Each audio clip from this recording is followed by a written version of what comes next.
While more than 3/4 of the Earth is covered with water, it may be hard to believe that something so plentiful can also be so endangered at the same time.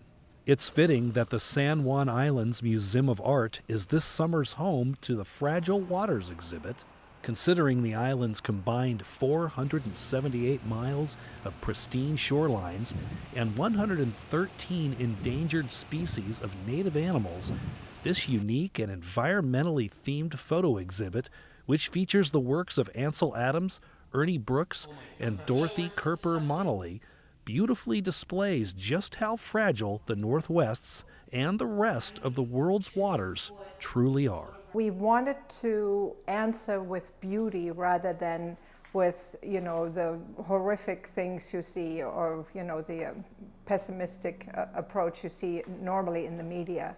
So it's about let's preserve this rather than this is how bad it can get. I mean, we're being fed that in another way. Located in the small town of Friday Harbor, the San Juan Islands Museum of Art unveiled its Fragile Waters exhibit on Earth Day, along with special guests featuring artists Brooks, Kemper Monolly, and Jeannie Falk Adams, daughter-in-law of Ansel Adams. She's also the exhibit's curator. This is an orphan, what I call an orphan in these shows, because it doesn't really fit with anything else.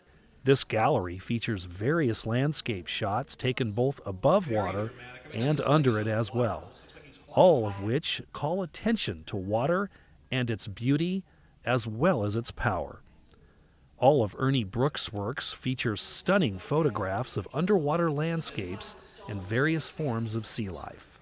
The sea lions, and stopped right in front of me and were imitating what I was doing underwater, breathing with my tanks.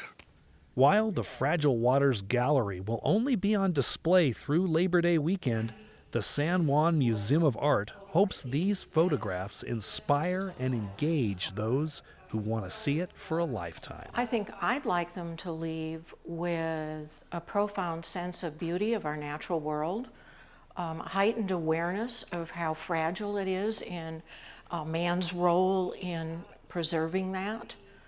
I'd like them to leave with a sense of wonder and discovery. For Northwest Now, I'm Chris Anderson.